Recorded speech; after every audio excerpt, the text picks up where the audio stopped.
الکریم اما بعد فاعوذ باللہ من الشیطان الرجیم بسم اللہ الرحمن الرحیم۔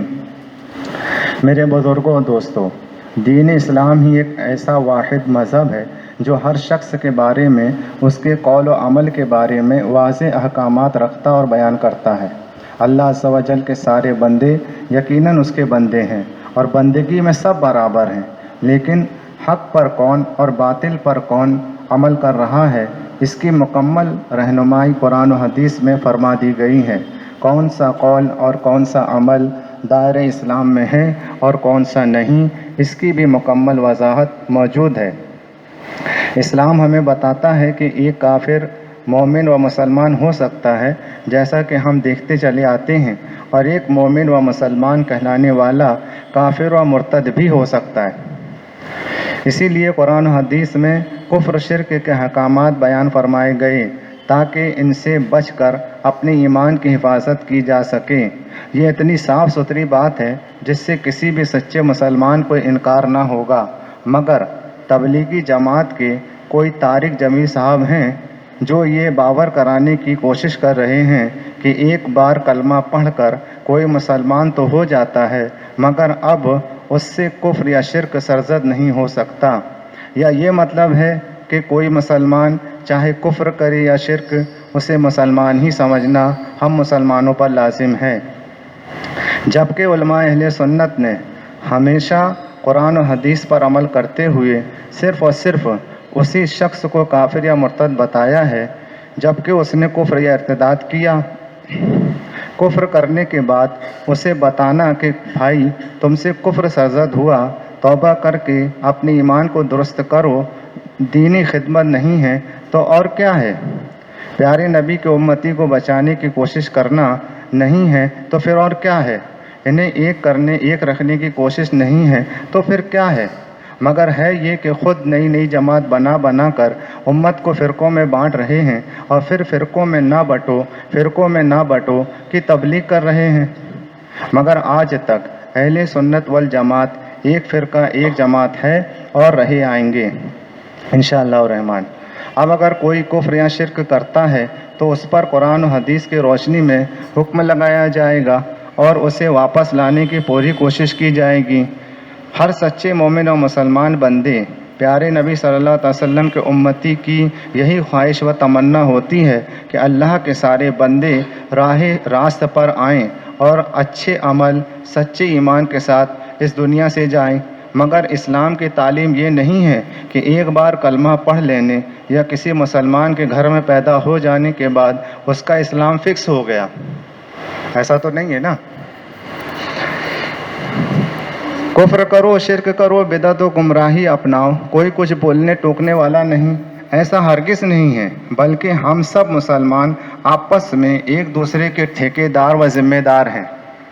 بولتا کس نے ٹھیکیدار بنا دیا؟ ہم بتاتے ہیں کس نے بنایا، ہمارے نبی نے بنایا۔ حدیث پاک میں فرمایا گیا الا کلکم راع و کلکم مسئول عن رعیتہ، یعنی خبردار ہو جاؤ، ہوشیار ہو جاؤ طارق جمیل جیسے لوگوں سے کہ تم میں سے ہر ایک نگران ہے اور ہر ایک سے اس کے ماتحت افراد کے بارے میں پوچھا جائے گا۔ پھر سے سنو، خبردار ہو جاؤ کہ تم میں سے ہر ایک نگران ہے، ٹھیکیدار ہے، ذمہ دار ہے، اور ہر ایک سے اس کے ماتحت افراد کے بارے میں پوچھا جائے گا۔ بڑی لمبی حدیث ہے، اس میں یہ بھی بیان کیا گیا کہ شوہر سے بیوی کے بارے میں، عالموں سے ان کے ماتحتوں کے بارے میں پوچھا جائے گا۔ صحیح بخاری شریف کتاب الاعتصام حدیث 2009۔ حضرت علی رضی اللہ تعالیٰ عنہ نے فرمایا میں نے رسول اللہ صلی اللہ علیہ وسلم کو فرماتے ہوئے سنا ہے کہ عن قریب آخری زمانے میں ایک ایسی قوم نکلے گی جو کم عمر عقل سے کورے ہوں گے۔ وہ سرور کائنات کی حدیثیں بیان کریں گے، حدیثیں پڑھیں گے، حدیثوں کے حوالے دیں گے، لیکن ایمان ان کے اپنے حلق سے نیچے نہیں جائے گا۔ اب کیا ہو گیا؟ کسی کو کافر نہ کہو، قرآن حدیث بیان کر رہے ہیں اور نبی کیا فرما رہے ہیں کہ ایمان ان کے حلق کے نیچے نہیں ہوگا۔ یہ حلق سے نیچے نہیں ہوگا، دل تک تو پہنچنا بہت دور کی بات ہے۔ دین سے وہ اس طرح نکلے ہوئے ہوں گے، دین سے باہر ہوں گے، وہ اسلام میں داخل نہ ہوں گے، نام کے مسلمان ہوں گے، صحیح بخاری شریف کی حدیث پڑھ رہا ہوں, ابھی حوالہ پورا دوں گا. دین سے وہ اس طرح نکلے ہوئے ہوں گے جیسے تیر شکار سے نکل جاتا ہے, صاف نکل جائیں گے. بس تم انہیں جہاں کہیں پاؤ تو قتل کر دینا. سرکار فرما رہے ہیں کہ پس جہاں کہیں تم انہیں پاؤ تو قتل کر دینا, کیونکہ ان کے قتل کرنے والے کو قیامت کے روز ثواب ملے گا. اب چونکہ اسلامی حکومت نہیں ہے اس لیے اس حکم پہ عمل نہیں کیا جا رہا ہے, ورنہ ان جیسے لوگوں کو کیا کر دینے کا حکم تھا؟ بخاری شریف کی حدیث کے مطابق قتل کر دینے کا حکم تھا. کہاں لکھی یہ حدیث؟ صحیح بخاری شریف کتاب و استتابۃ المرتدین حدیث نمبر 1821. اسی بخاری شریف کی حدیث 1824 میں ہے کہ جب عبداللہ ابن ذوالخویسرہ نے رسول پاک صلی اللہ علیہ وسلم سے کہا کہ یا رسول اللہ انصاف کیجئے. انہی کی نسل میں سے ہیں یہ لوگ جو عالموں کو سکھانے لگتے ہیں. جب یہ نبی کے گستاخ تھے تو نائبین نبی کے گستاخ نہ ہوں گے. سرکار عالم سے فرما رہے ہیں کہ انصاف کیجئے. سرکار فرماتے ہیں تجھ پر افسوس ہے, میں انصاف نہ کروں تو اور کون انصاف کرے گا. گستاخی کیا, بے ادبی کیا, ان کے باپ نے گستاخی کی سرکار صلی اللہ علیہ وسلم کی بارگاہ میں, تو سچے سنی مسلمان نے کیا کہا؟ یا رسول اللہ. حضرت عمر بن خطاب رضی اللہ تعالیٰ نے عرض کی, گزارش کی, بھیک مانگی کہ یا رسول اللہ حکم دے دو, مجھے اجازت دے دو کہ اس کی گردن اڑا دوں. اللہ کے رسول سے فرمایا کہ آپ اجازت دے دیجئے کہ میں اس کی گردن اڑا دوں, اس گستاخ کی, بدبخت کی. فرمایا کہ اسے جانے دو. سرکار نے کیا فرمایا؟ اسے جانے دو, اس کے کتنے ہی ساتھی ہیں. تم میں سے ہر کوئی اپنی نماز کو اس کی نماز کے سامنے اور اپنے روزے کو اس کے روزے کے مقابلے میں حقیر جانے گا. یہ اور اس کی آنے والی نسل جو ہے نماز روزے کریں گی, لیکن ہمارے نماز روزے بہت ہی کم پڑیں گے ان کے نماز روزے کے مقابلے میں. خوب والہانہ انداز سے ایسا لگے کہ بڑا پکا متقی, پرہیزگار, نمازی, پابند, نماز پڑھیں گے, روزہ رکھیں گے, لیکن اللہ کے رسول کیا فرما رہے ہیں؟ یہ دین سے اس طرح نکلے ہوئے ہوں گے جیسے تیر شکار سے نکل جاتا ہے. اب کہاں جائیں گے طارق جمیل صاحب؟ کسی کو کچھ نہ کہوں, کس نے ٹھیکیدار بنا دیا؟ ابھی بتاتے ہیں. مسلمان یہ مسلمان, پیارے نبی کی عزت و شان پر قربان. اس حدیث پاک سے سمجھ میں آیا کہ منافق اور مرتد کا حکم الگ الگ ہے. وہ حوالہ دے رہا منافق کا کہ منافق کی نماز پڑھائی, لعاب دہن ڈالا, یہ اخلاق سرکار کے, اور یہ مرتد ہیں. تو ہم آج کے زمانے میں کون منافق بچا؟ سرکار کے زمانے میں منافق تھے, مومن منافق, مشرک. آج کے زمانے میں کوئی منافق ہو سکتا ہے؟ ہو ہی نہیں سکتا. یا تو کافر ہوگا یا مومن ہوگا, بس. آج کے زمانے میں یا تو بندہ مومن یا کافر ہے, اس پار یا اس پار.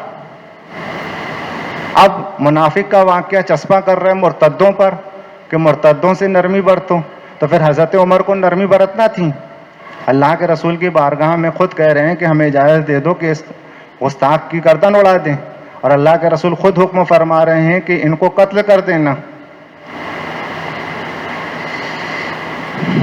اور کیا اس حدیث پاک نے بالکل واضح نہیں کر دیا کہ جو بھی گستاخ رسول ہیں, چاہے اسلام کا دعویٰ کریں, نماز پڑھے, روزہ رکھے, وہ ہمارا نہیں. خالی نماز روزہ کرنے سے مسلمان نہیں کہلائے گا جب تک کہ ایمان عقیدہ درست نہ ہو. ہمارے گروہ ہمارے نبی و صحابہ والے فرقے کا نہیں, اور جس فرقے کا نہیں تو دوسرا فرقہ تو بنوئی کرے گا. ایسے کو قتل کر دینے کا حکم ہے. کاش کہ ہمارے دلوں میں بھی حضرت عمر جیسا ایمان ہوتا تو کم سے کم اس قسم کی بکواس تو نہ کرتے. مگر برا ہو صلح کلیت کا, جھوٹے دکھاوے کا. کیا آپ کو معلوم نہیں ہے کہ زکوٰۃ کا انکار کرنے والے مسلمانوں کا, جو اسلام کا دعویٰ رکھتے تھے, لا الہ الا اللہ پڑھنے والوں کا, حضرت عمر کے ٹوکنے کے باوجود کہ یہ کلمہ گو ہیں, کلمہ پڑھتے ہیں, نماز پڑھتے ہیں, ٹوکنے کے باوجود ان پر تلوار نہیں اٹھانا چاہیے, یہ کلمہ گو ہیں. حضرت عمر حضرت ابوبکر سے کہہ رہے ہیں کہ ان کو قتل نہ کرنا چاہیے. مگر اہل سنت والجماعت کے سب سے اول تاجدار, نے کسی کی ایک نہ سنی بلکہ قرآن و حدیث کی فہم خدا داد کے مطابق انہیں قتل کر دیا۔ زکوٰۃ کا انکار کرنے والوں کا حضرت ابو بکر صدیق رضی اللہ تعالیٰ نے قتل کر دیا۔ سب سے پہلا فتویٰ کس نے جاری کیا؟ انکار کی زکوٰۃ کرنے والوں پر حضرت ابو بکر صدیق نے، جبکہ اس وقت مسلمانوں کی سخت ضرورت تھی، بہت ہی خطرناک ماحول تھا اس وقت، لیکن حضرت ابو بکر صدیق رضی اللہ تعالیٰ نے کوئی پرواہ نہیں کی اور ایسے منکرین زکوٰۃ کو قتل کروا دیا۔ تو زکوٰۃ کا انکار کرنے والا یا سرکار صلی اللہ علیہ وسلم کی گستاخی کرنے والا، اللہ کی شان میں بے ادبی کرنے والا، اس کا حکم کیا ہے؟ قتل۔ ان کو جینے کا حق نہیں ہے۔ اور اہل حق نے نعرے حق بلند کیا کہ ابو بکر نے حق کیا، صحیح کیا، درست کیا۔ اس قسم کے بہت سارے دلائل قرآن و حدیث میں موجود ہیں کہ اگر کوئی مسلمان خدا یا رسول خدا کی شان میں گستاخی کرے، بے ادبی کرے، لکھے بکے، کفری ارتدادی کام کرے تو پھر وہ مسلمان نہیں رہ جاتا۔ مسلمانوں کے گروہ و فرقے سے نکل کر کافر مرتدین شیطان لعین کے گروہ میں چلا جاتا ہے، جب تک کہ توبہ کر کے راہ حق پر نہ آ جائے۔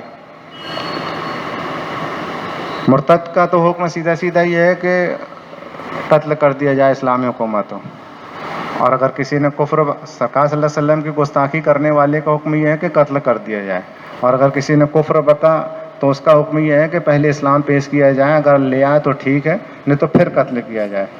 کون سا سچا مسلمان ہے جو یہ چاہے گا کہ کسی مسلمان کو بلا وجہ کافر مرتد کہے؟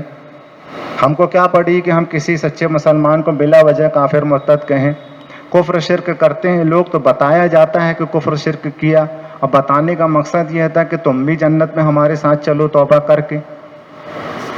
اب نہیں کرتے ہو، اڑے رہتے ہو، تو پھر دو تو بٹ ہی جائیں گے، ایک وہ جو سچا مسلمان ہے، ایک وہ جو گستاخ ہے۔ تو کسی مسلمان کو بلا وجہ کافر مرتد کہے یا سمجھے، بلکہ وہ ہمیشہ یہی تمنا کرے گا کہ مولا ہم کو ایمان پر ثابت قدم رکھ اور دنیا جہان کے سارے انسانوں کو ایمان کی دولت سے مالا مال کر، ساری دنیا کے مسلمان ایک رہیں، اور جن لوگوں سے غیر اسلامی فعل سرزد ہوا ہے انہیں توبہ کی توفیق عطا فرما کر انہیں بھی ہمارے ساتھ جنت میں داخل فرما۔ خیال رکھنا چاہیے کہ علماء حق، نائبین برحق نے انہیں ہی کافر بتایا ہے جنہوں نے کفر کیا، جس کا ثبوت موجود ہے۔ ان کی کفری عبارتیں، کفری اقوال سب کتابوں میں موجود ہیں۔ لمبی تقریر نہیں کر رہے، انشاءاللہ رحمان، اگر کوئی چھیڑے گا تو چھوڑیں گے نہیں۔ لہٰذا میرے نبی ایسے شخص سے کبھی راضی و خوش نہیں ہوں گے، ہے نا؟ وہ کہتا ہے کہ میرے نبی، تو ہم کہتے ہیں میرے نبی۔ لہٰذا میرے نبی ایسے شخص سے کبھی راضی و خوش نہیں ہوں گے جو گستاخ خدا و رسول کو کافر نہ سمجھے۔ اس شخص سے بھی اللہ کے رسول راضی نہیں ہوں گے جو اللہ اور رسول کا گستاخ ہے، اس کو کافر نہ سمجھے، اور جو ایسے گستاخوں کو مسلمان سمجھے وہ بھی انہی میں کا ایک ہے۔ چونکہ اسلامی قوانین کا نفاذ نہیں ہے، لہٰذا بخاری شریف کی حدیث کے ایسے گستاخوں کو قتل کر دو پر عمل نہیں کیا جاتا، مگر امت کو ایک کرنے کا شور مچانے والوں نے کتنا ظلم و ستم و قتل و خوریزی کی ہے کسی بھی تاریخ داں سے پوشیدہ نہیں ہے۔ تاریخ نجد و حجاز اٹھا کے دیکھ لینا، سمجھ میں آ جائے گا، اور نہیں تو اجمی تحریک وہابیت ہمارے پیر و مرشد کی، اس کو دیکھ لینا، کتنے ہزاروں لاکھوں سنی مسلمانوں کو کاٹا ان وہاوڑوں نے۔ بس طارق جمیل صاحب کو اس قسم کے بیانات سے باز آنا چاہیے اور توبہ کر کے راہ حق اختیار کرنا چاہیے، اور اہل اسلام کو، مسلمانوں کو چاہیے کہ اس قسم کے خرافاتی لوگوں سے بچیں، ان کے بیانات کو نہ سنیں، اور یوٹیوب، نیٹ پر بھی جو غیر معتبر علماء ہیں، غیر معتبر شخصیتیں ہیں، ان کے بیانات کو نہ سنیں، ان سے پرہیز کریں۔ کوشش کریں کہ اہل سنت والجماعت کے سچے پکے اچھے عامل قابل عالم کا ہی بیان سماعت کریں۔ وما علینا الا البلاغ المبین۔